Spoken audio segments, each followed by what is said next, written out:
In this programme, we look at how Arsenal Football Club helped develop literacy skills in a North London classroom. And at the Matthew Arnold School in Surrey, we explore how a mentoring scheme and preferred learning style assessments are challenging the gender gap difference at GCSE results. Over the period of time that I've been working on boys' achievement, I identified what I consider to be the main barriers to boys' learning. There's been, you see, a tendency to think, well, it's either the teaching and learning styles or it's the laddish culture. I would say it's both. North London Boys' School St Aloysius has a firm commitment to challenging laddish culture. We in this school, we challenge bad behaviour. When the present headmaster came here 3 years ago, this school was in special measures, and there was a substantial amount of bad behaviour around the corridors, on the playground, occasionally even in classrooms. And the headmaster took that behaviour on. He saw parents, he sent boys home, boys were challenged constantly. Now, 3 years later, that barely happens anymore. Politeness is insisted upon. If a child is rude, he's challenged over it. If a child is naughty, he's excluded or he's included in the learning support centre, or his parents are brought up and they are challenged about it as well. We believe that we're taking young people from often poor, disadvantaged backgrounds and turn them into people who can compete in our society. And to me, it's about equality. We don't accept the fact that in middle-class schools that those children have the skills of politeness, have the social skills in order to do well, but the children from our school can't. So what we're doing in trying to give them social skills and trying to make them behave in a mannerly fashion is actually enabling them to compete with their better off peers in their future. It's not because we are somehow obsessed with good manners, it's because it's about equality. We want our children to do well and to succeed as they get older. So academic performance and positive attitudes go hand in hand. The reason that Matthew Arnold is so committed to raising boys' achievement in particular is because there's about a 9% gap between what boys are achieving and girls are achieving at GCSE. My mum said the Breakthrough programme's sexist because girls should be able to get it as well, because there's girls underachieving as well. I think that a number of our girls are disadvantaged because of boys, to be honest, not just of boys, but disadvantaged by boys that don't want to work. I believe that if we're actually looking at the way in which boys behave, their attitude, we're going to have an impact on their performance. But more significantly, perhaps, for many, is that we're also going to have an impact on girls too, because it tends to be, in many classrooms, shall we say, not all, the boys that are demanding most of the teachers' attention, taking up a lot of their time, and behaving in ways that are detrimental to their own learning, but not only to their own learning, but also to the learning of others. Of course, girls can distract boys as well, says Tom, a pupil on the Breakthrough programme. And there's this girl at the weekend. And then, I don't do this. I've completely gone nuts about her already. And I've met her once. This is going to sound so cliched, but she's too cool for me. She actually is. I'm way in over my head. Somewhere up there, probably. Out of my league completely. I think it's difficult as a teacher, aside from me at the moment, to sometimes see the boys behind the boys. I'd like every single member of staff in this school to see every boy as an individual. As part of discovering the individual, Matthew Arnold are developing a mentoring scheme for the cohort of boys involved with their Raising Achievement programme. This process involves undertaking a multiple intelligence profile to assess their preferred learning styles. You tell me something about you, because normally I see you in the science setting in the classroom. So just tell me a little bit about you, yourself and your interests. And Where do I start? My main interest what is sparks you in life? What brings you to life? The band, yes. Band, music, mostly my music and art. If you wanted to use multiple intelligences for mentoring, then there's a couple of ways that it can be very valuable. The first is that a multiple intelligence profile established early on actually accelerates your knowledge of somebody. The second way is that it's a map for progress. Boys can be thought of as having slightly different brain wiring to girls. Boys at secondary school are generally doers and talkers, and girls at secondary school are generally sitters and writers and listeners. I like English, but I'm not very good at it. That's why I don't like it. I don't really like essays. They write 2 or 3 lines and they say write an essay on that. I just can't work it out. One of the things about multiple intelligences theory is that it defines what you're good at. Now, the education system is largely geared to you express what you know through the linguistic intelligence, either by writing it or speaking it. But the theory of multiple intelligences would imply that there are alternate and equally valuable ways of showing what you know. Which subject do you struggle with the most? English. English. And what kind of reasons do you think that might be? Because you need to kind of think about ideas to develop. Can't write essays. Okay. And they give you like 3 lines of work and I can't do it. I just can't. As part of assessing appropriate learning styles, the mentoring sessions are used to discuss a boy's personal barriers to higher achievement and how they might be overcome. For Nathan, his ICT teacher Simon Whittington suggests using mind mapping to help him write his essays. Do you know that? Oh, no, I didn't know. You know when you do your export to HTML? All right, yeah. You can export to Word. Oh, that's good. The multiple intelligence profiles appear to suggest that many boys showing low attainment levels in the core subjects often demonstrate a high kinesthetic intelligence. Bodily kinesthetic intelligence is to do with your ability to control things with your body and also to control your body itself. If you're going to use that for learning, then you'll want things to handle and touch, and you'll want the opportunity to move your body. Quite often, that's something that's denied to us when we're in lessons. This preference for practical rather than theoretical work often makes PE a firm favourite. Science, though, could also be more physically engaging, suggests Scott, who shows a high bodily kinesthetic intelligence in his MI questionnaire. You know, it is made in PE as far as you're concerned. The connections are there, yeah. Okay. Anything else? In science, I like doing experiments, but we don't do that many. Right. But that's the main thing that I like in science. Yeah. Is there anything in your maths lessons you enjoy? I don't enjoy it. You can be honest. It's not much practical, is it? It's just thinking, using your brain. Yeah, that's right. Meanwhile, Simon demonstrates some mind map software to Nathan, hoping that its visual form will help him structure his essays and develop his linguistic intelligence. Okay, so there it is in Word for you, ready to start working. It's got your mind map there for you. Yeah. And Teams is your first branch with all your sub-branch headings here. Yeah. So then all you simply do is space down. Back at St Aloysius, Danny is welcoming the boys to another day. That's Albanian. That's a hard language to learn, Albanian.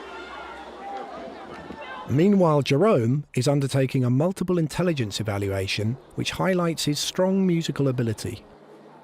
The musical rhythmic intelligence, that's to do with your appreciation of music. It's your ability to think in sounds. It's to do with composing, singing, keeping a rhythm, all sorts of things that are related to the concept of music.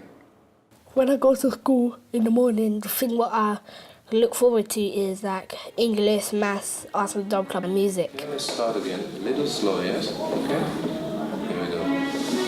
Hold it a little longer. Yes, let's do it. Good. Which hand do you play melody lines with? Left hand or right hand? The whole ethos at St Aloysius is underpinned by a desire to match teaching and learning styles within the context of a spiritual atmosphere. The last Ofsted we had, the Ofsted inspectors highlighted the level of spirituality as being almost the best they'd ever seen. It's hard to define what that means in practice, but I would argue it's in terms of the children are looked after here, they're happy here, they have respect for one another here, and there is the atmosphere where they can learn. It's very difficult to come up with an answer to solve the problems of boys underachieving in the Western world. I would say that all our families share a desire for their children to do well. Not all of them have the wherewithal or the ability in order to translate that into practice. We have a lot of West African boys here, and they seem to be families who have a tight unit at home, and consequently support for the boys who do very, very well.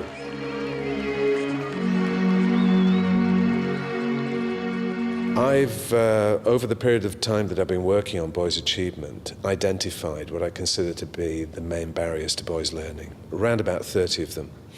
A significant proportion, say about a third, are related to literacy issues. Very patient. I believe at the moment we're forcing boys to read and write before they're physically and emotionally ready to do so, and giving them a very early taste of failure. What shots in particular? The Arsenal Double Club at St Aloysius was set up to help boys overcome the impact of earlier failures.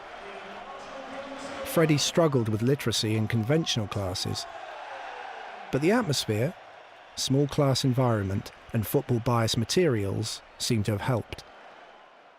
Don't really like stuff with reading or writing. A lot of writing, I don't really like that. Like English. Double clubs made me better at reader though. Nah, I'm better. All the work involves football, then you concentrate more, because after there's like class ratings, and if you get lower than a 6, yeah, and then you don't do football, so everybody tries their hardest. I think the football is the main thing. I think that's why he loves the Double Club. But he really does well there, you know, because he's learned a lot. And he couldn't read at all only 2 years ago. He used to have 1-to-1, didn't he? Or was it 2-to-1, something, tuition? But now, he reads the paper like I do. I mean, the whole purpose of the Double Club is for boys in years 7 and 8. And what we do is we follow a Key Stage 3 curriculum in both English and maths. The difference being is that we use football as our learning tool. What exactly is an adjective? Hands up. You should all have your hands in the air. Yeah, good. It's a describing word or a descriptive word. I've had conversation with teachers from other schools about the Arsenal Double Club, and they often say to me, well, why is it that football can impact so much on the boys' learning, and do you think it's a good idea that they should be missing some other curriculum time in order to go to the Double Club and then have this football session? And what I always say to them is that it's all about being on a level with the boys. The boys enjoy football. Therefore, that is something that needs to be tapped into. If you stick an Arsenal programme in front of a boy, they will read it. A lot of boys are thinking, actually, reading is something for girls, really, particularly fiction. And they think it's this kind of mystery that girls and women have that they're not part of. And it makes them feel quite stupid, so a lot tend to shy away from it. The fact that a lot of boys have just been read to by mum at home, that doesn't help either. And the fact that, you know, if they've seen older males reading, they've just seen them reading a newspaper, an instruction manual, it's no wonder they're completely hooked on flicking through the Guinness Book of Records when they get to the library. I mean, I banned the Guinness Book of Records in my library because I was sick to death of seeing that. We need to develop boys as reflective learners, and for that purpose, they need to be reading fiction. And for that purpose, we need to be building in more and more reflection time into our lessons with them. The plenary is absolutely vital for boys. He always liked to listen to books.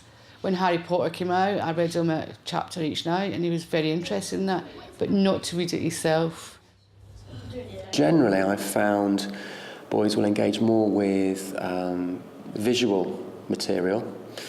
So, for example, they're more likely to engage with a graphic novel version of Twelfth Night rather than the actual play script.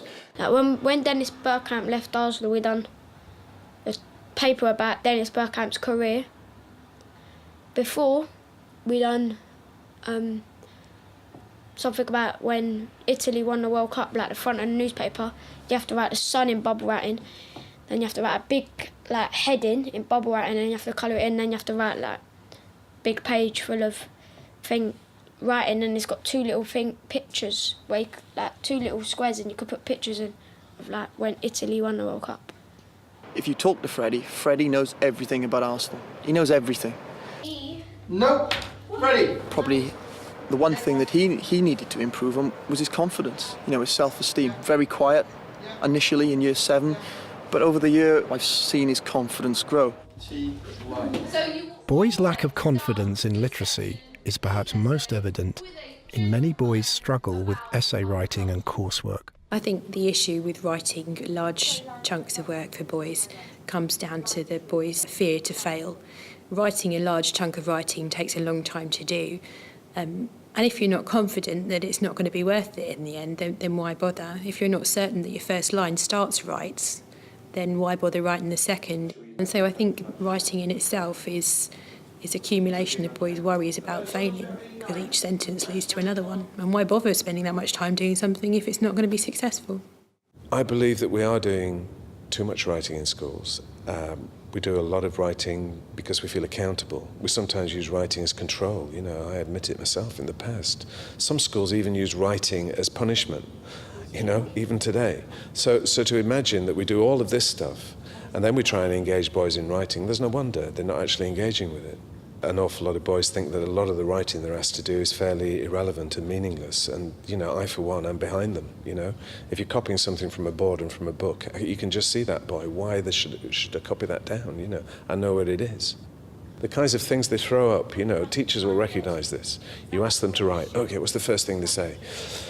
Can I go to the toilet? You know, have you got a pen? How much do we have to write? You know, do we have to write on both sides? Do we have to copy out the question? Do we have to copy it out in neat? You know, all of that stuff. All of the barriers they're throwing up themselves to the writing.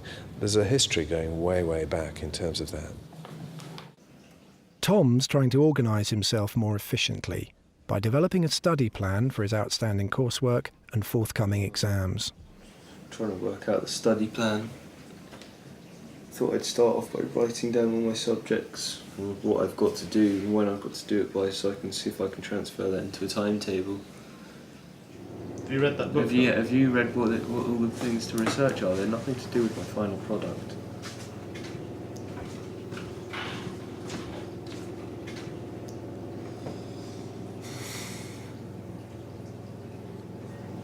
Breathe.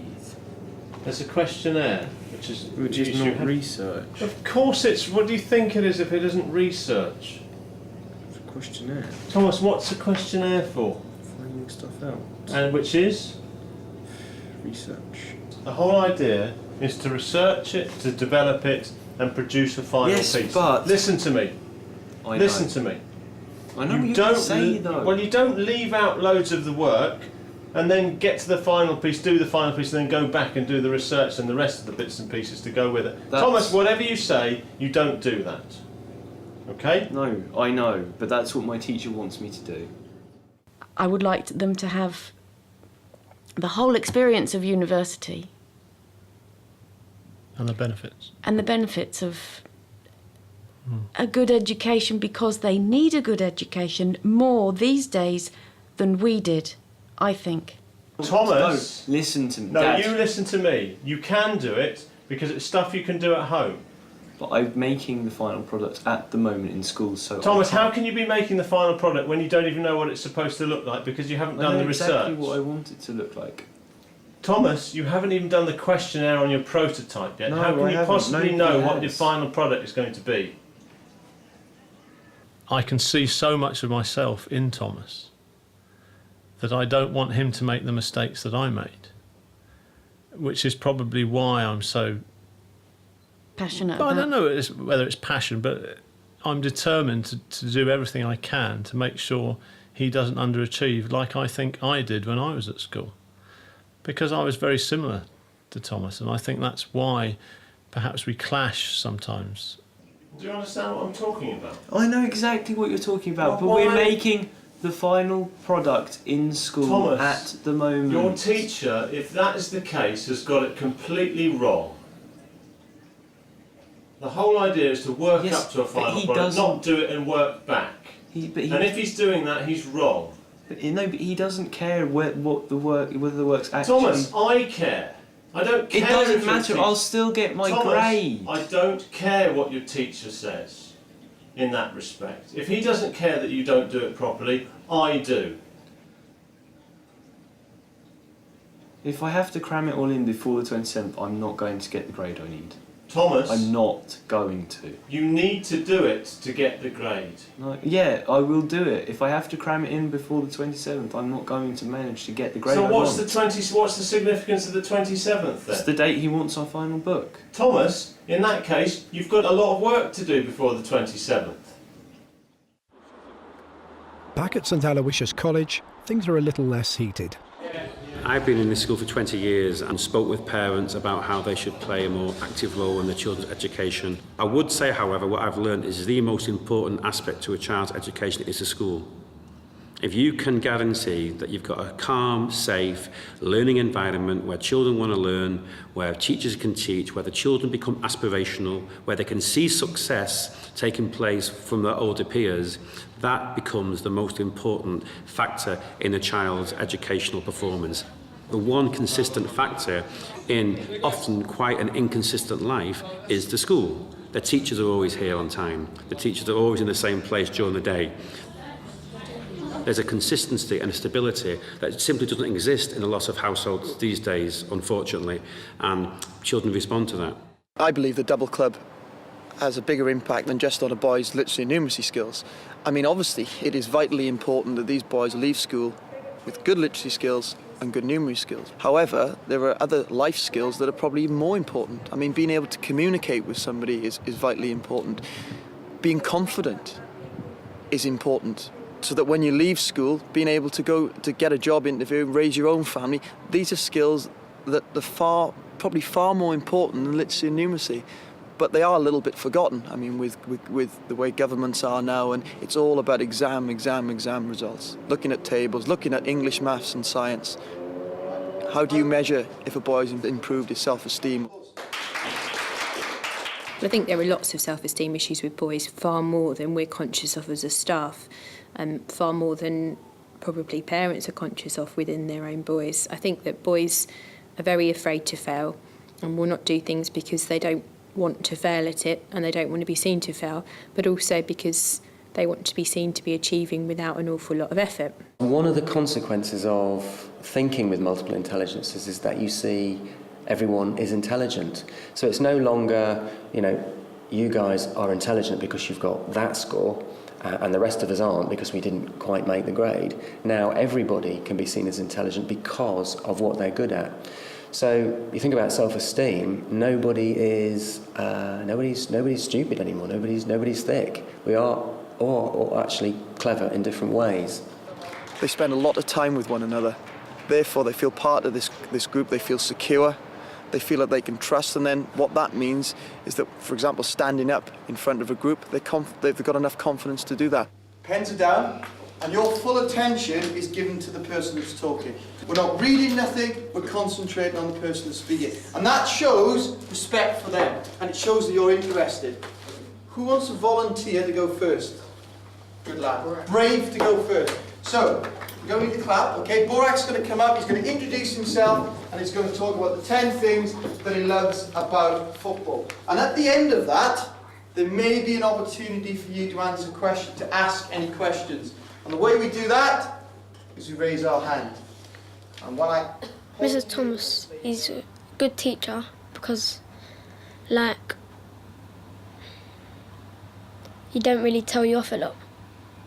And he's not really strict. And the other good thing is if you're good, then he'll waste some of his spare time to take to a match. So that's why I like him. What is happening? Even better than that. Arsenal. It is Arsenal v Tottenham, biggest game of the season. Yeah? North London derby. I will be getting some tickets for that. Just listen. Think about it. The first ever North London derby at the Emirates, yeah? This afternoon I'm going to an Arsenal match in the new Emirates Stadium. It's going to be a brilliant game and I think Arsenal are going to win. As part of the Double Club, boys are strategically selected for Arsenal match tickets. These motivational rewards also help teachers connect with the boys as individuals. Well, some of the teachers really don't know the difference between one class and the next one student and the next we're just a bunch of kids sitting in a room. But to some of my teachers, to my art teacher, she really, really believes in me and what I can do. Boys are the best barometers of good teaching, and if they don't see a sense and purpose in doing something, they're not going to do it. If the teacher looks bored and if they get too frustrated about not much, just rolls it off like, yeah, I do this every single day and I don't want to tell another group of students the same thing, and it doesn't. Although, yeah, I can appreciate that. That is probably true, but we need to be interested in it, and if she's not, then we can't really be. I think inspired teachers inspire children. Thomas's science teacher was a perfect example of that. He taught them what he had to teach them, and he taught them more besides. And he was very interested in what he taught. That obviously came across in his teaching. And there are other teachers like that in the school. I need to assess your performance though. The challenge for teachers here is to identify what these particular pupils are good at, what they're likely to engage with, and then, without overloading themselves, to find experiences and material, subjects that, are going to stimulate that interest. You can see that it's so easy for boys to go off the rails and to be perceived negatively in society as well for who they are.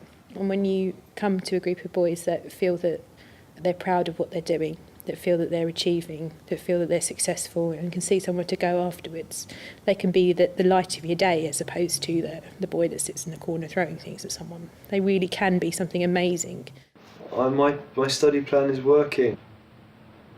I've achieved something. Maybe. Feels like I have. Feels like I've got some work done. What do you think of the new hairdo?